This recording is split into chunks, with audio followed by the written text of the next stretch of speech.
6வது ஸ்கந்தம் 18வது அத்தியாயத்துல திதியிடமிருந்து மருத்துக்கள் எப்படி உண்டாச்சு அப்படின்னு சொன்னார். இந்த 19வது அத்தியாயத்துல கஸ்யபர் திதிக்கு சொன்ன அந்த பும்சவன விரதத்தை பத்தி விவரமாக சொல்றார். என்ன சொல்றாருன்னு பார்க்கலாமா?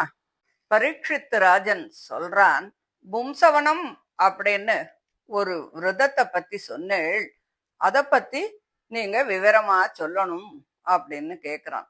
அந்த விரதத்தினால பகவான் ரொம்ப சந்தோஷம் அடைஞ்சான்னு சொன்னேளே, அதனால எனக்கு அதை பத்தி சொல்லணும் அப்படின்னு சொல்லி கேக்குறான்.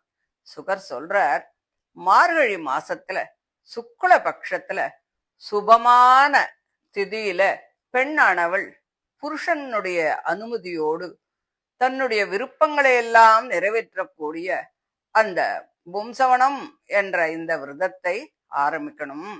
முதல்ல மருத்துக்களின் உற்பத்தியை பத்தி கேட்டுட்டு பிராமணர்களால் அனுமதி கொடுக்கப்பட்டு பற்களை நன்கு வெளுக்க தேய்த்து ஸ்நானம் செய்து புதிய வெள்ளை வஸ்திரங்களை உடுத்து காலை போஜனத்திற்கு முன்பு ஸ்ரீ மகாலட்சுமியுடன் பகவானை ஆராதனை பண்ணணும்.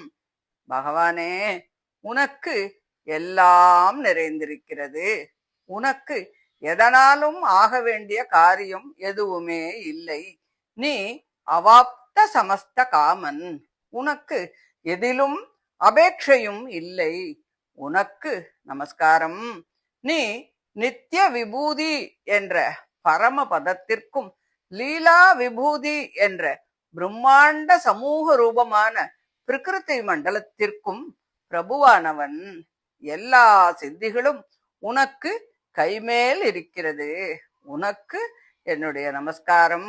ஜெகதீசா, நீ தயை, ஐஸ்வர்யம், தேஜஸ், மகிமை, ஓஜஸ், சர்வஞத்துவம், சர்வசக்தித்துவம் முதலிய குணங்கள் எல்லாம் நிறைந்தவனாகியால் பகவான் என்றும் பிரபு என்றும் சொல்லப்படுகிறாய் என்று பகவானை ஸ்தோத்திரம் செய்து, ஸ்ரீ மகாவிஷ்ணுவின் பத்தினியே, மிகவும் ஆச்சரியமான சக்திகளை உடையவளே, பரமபுருஷனுக்கு அசாதாரணமான அடையாளமாக இருப்பவளே, அந்த மகா புருஷனின் அன்பிற்கு இடமானவளே, சம்பத்துக்களுக்கு எல்லாம் இருப்பிடமானவளே, உலகங்களுக்கெல்லாம் தாயானவளே, உனக்கு நமஸ்காரம் அப்படின்னு ஸ்ரீ மகாலட்சுமியையும் துதிக்கணும்.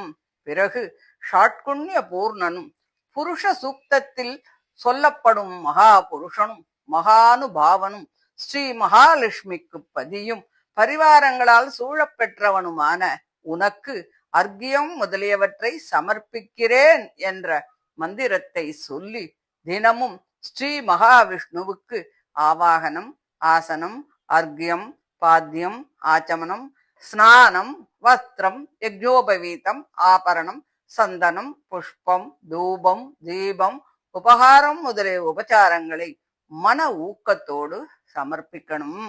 பகவானுக்கு நிவேதனம் செய்த ஹவிசினால் மகா புருஷனும் மகா விபூதி உடையவனுமாகிய பகவானுக்கு நமஸ்காரம் என்ற மந்திரத்தை சொல்லி அக்னியிலே 12 ஆகுதிகள் ஹோமம் பண்ணணும்.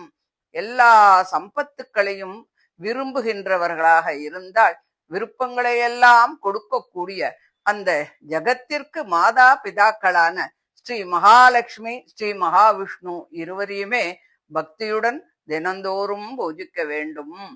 பக்தியோடு பூமியிலே தண்டம் போல விழுந்து நமஸ்காரம் பண்ணணும். அந்த மந்திரத்தை 10 தடவைகள் ஜபிக்கணும். பிறகு இந்த சோஸ்திரத்தை படிக்கணும். நீங்கள் ஜகத்துக்கெல்லாம் பிரபு, நீங்களே ஜகத்துக்கெல்லாம் மேலான காரணம். பரமபுருஷனே, பிரகிருதி காரண தசையில் சூஷ்மமாக இருக்கும், அதன் சொரூபத்தை யாராலும் அறிய முடியாது, அது ஆச்சரியமாக இருக்கும், அது உன் சக்திதான், உன்னை சரணமடையாதவர்களால் அதை கடக்க முடியாது. அத்தகைய பிரகிருதி இந்த ஸ்ரீ மகாலட்சுமி தான்.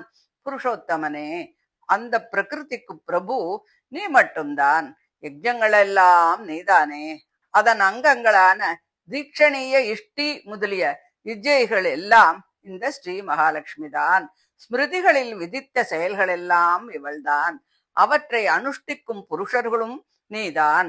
வஸ்துக்களில் உள்ள குணங்களின் தோற்றங்கள் எல்லாம் இவள். குணங்களை உடைய வஸ்துக்கள் எல்லாம் நீயே. சமஸ்த பிராணிகளுடைய ஆத்மாக்களும் நீதான். அந்த பிராணிகளுடைய புத்திகள் எல்லாம் இவள்தான். நாம ரூபங்கள் எல்லாம் இவளே. அவற்றிற்கு ஆதாரமும் அவற்றை நிர்வகிக்கின்றவனும் நீதான். நீங்கள் வரங்களை கொடுக்க வல்லவர்களாக இருப்பதும் பரமபதத்தில் மேன்மையுடன் வீற்றிருப்பதும் உண்மையாக இருப்பது போல உத்தம ஸ்லோகனே, என் பிரார்த்தனைகளும் உண்மையாக பலிக்க வேண்டும் என்ற இந்த சோஸ்திரத்தினால் ஸ்ரீ மகாலட்சுமியையும் வரதனாகிய ஸ்ரீ மகாவிஷ்ணுவையும் துதித்து நைவேத்தியம் முதலிய பூஜா திரவியங்களை அப்புறப்படுத்திவிட்டு பகவானுக்கு ஆஜமனேயம் சமர்ப்பித்து பிறகு மறுபடியும் சோஸ்திரத்தினால் பரமபுருஷனை துதித்து கொண்டு பக்தியால் வணக்கத்தோடு பகவானுக்கு நிவேதனமாக செய்த சேஷ ஹவிசை முகர்ந்து மறுபடியும் பகவானை ஆராதிக்கணும். பிறகு தன் புருஷன் மகா புருஷனான பகவானே என்னும் புத்தியோடு மிகுந்த பக்தி உடையவளாகி பிரியமான பலவகை வஸ்துக்களால் புருஷனை ஆராதிக்கணும். புருஷனும் பாரிய இடத்தில் பிரேமை உடையவனாகி அவளுடைய காரியங்களுக்கு உதவி பண்ணணும். இப்படி ஒருவரோடு ஒருவர் மன ஒற்றுமையுள்ள தம்பதிகளில் ஒருவர் நல்ல கர்மத்தை செய்தாலும் கூட அது இருவருக்குமே நல்ல பலனைத்தான் கொடுக்கும். ஆகையால் பாரியை அசுத்தையாக இருக்கும் பொழுதும் உரிமை தப்பி இருக்கும் பொழுதும் பர்த்தாவே அந்த விரதத்தை மன ஊக்கத்துடன் செய்ய வேண்டும். இந்த விஷ்ணு விரதத்தை தொடங்கிய பிறகு இடையில் எந்த காரணம் பற்றியும் கைவிடக் கூடாது. இந்த விரதத்தை அனுஷ்டிக்கும் புருஷன் பிராமணர்களையும் சுமங்கலிகளையும் பூமாலை, சந்தனம், உபகாரம், ஆபரணம் முதலியவற்றால் தினந்தோறும் பூஜிக்க வேண்டும். பிறகு பகவானை யதாஸ்தானத்தில் சுகமாக எழுந்தருள பண்ணி அவனுக்கு நிவேதனம் செய்த ஹவிசை ஆத்ம சுத்திக்காகவும் தன் விருப்பங்கள் நிறைவேறுவதற்காகவும் முதலில் சாப்பிட வேண்டும். இந்த பூஜா விதிப்படி 12 மாதங்கள், அதாவது ஒரு சம்பத்சரம் நடத்தி கார்த்திகை மாதத்தின் கடைசி தினத்தன்று விரதத்தை அனுஷ்டிக்கும் பதிவிரதை விரதத்தின் முடிவுக்கு அங்கமாக பகவானுக்கு விசேஷ உபச்சாரங்கள் செய்யணும்.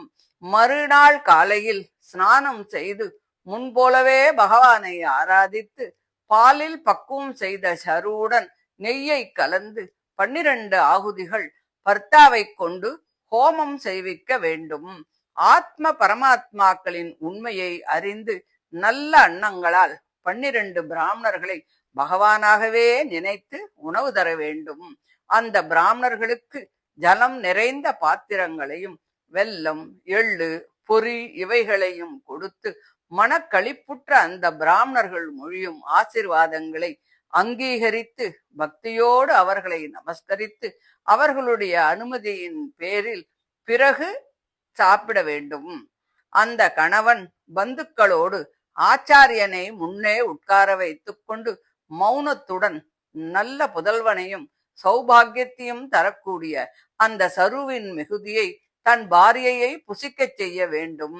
இப்படி பரமாத்மாவின் ஆராதன ரூபமான இந்த விரதத்தை விதிப்படி அனுஷ்டிக்கும் புருஷன் இந்த உலகத்தில் விருப்பங்களை எல்லாம் அடைவான்.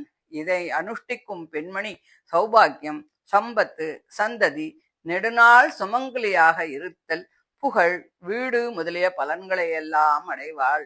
தனக்குரிய கணவன் கிடைக்காத கன்னிகை இந்த விரதத்தை அனுஷ்டித்தால் அழகிய பல லட்சணங்கள் அமைந்த கணவனை அடைவாள். ஒரு விதவை இதை அனுஷ்டித்தால் பாபங்களெல்லாம் தீர்ந்து சத்கதியை அடைவாள். பிள்ளை மரணமடைந்து வருந்தும் பெண் இதை அனுஷ்டித்தால் நீண்ட வாழ்நாள் உடைய பிள்ளையை அடைவாள். சௌபாகியம் இல்லாதவள் சௌபாகியத்தையும் அழகில்லாதவள் சிறந்த அழகியும் இதனால் பெறுவார்கள். ரோகமுடையவன் ரோகத்திலிருந்து விடுபட்டு திடமான தேகத்தை அடைவான். இந்த விரதத்தை அனுஷ்டிக்கும் பிராகாரத்தை சொல்லும் இந்த அத்தியாயத்தை க்ஷேமத்தை விரும்பி படித்தால் அவனுடைய பித்திருக்களுக்கும் தேவதைகளுக்கும் பெரிய திருப்தி உண்டாகும். அவர்கள் அவனுக்கு எல்லா விருப்பங்களையும் கொடுப்பார்கள். பித்ருஹோமத்தின் முடிவிலும் தேவஹோமத்தின் முடிவிலும் பகவானும் ஸ்ரீ மகாலட்சுமியும் ஹோமம் செய்த ஹவிசை புசித்து அருள் செய்வார்கள். ராஜனே, மருத்துக்களின் புண்ணியமான ஜென்மத்தையும் திதி அனுஷ்டித்த மகத்தான விரதத்தையும் உனக்கு சொன்னேன் என்று சொல்லி இந்த 19வது அத்தியாயத்தை முடிக்கிறார். இதோட 6வது ஸ்கந்தமும் முடியறது. இதை தொடர்ந்து அடுத்த ஆடியோவில் 7வது ஸ்கந்தம் ஆரம்பமாறுது. அதுல ஹிரண்யகசிபுவனுடைய விருத்தாந்தம், பிரகலாதனுடைய சரித்திரம், வானப்பிரஸ்தம், கிரகஸ்தாசிரமம் போன்ற ஆசிரமத்தை பத்தி கொஞ்சம் விவரமா சொல்றார். எல்லாரும் தவறாம கேளுங்க.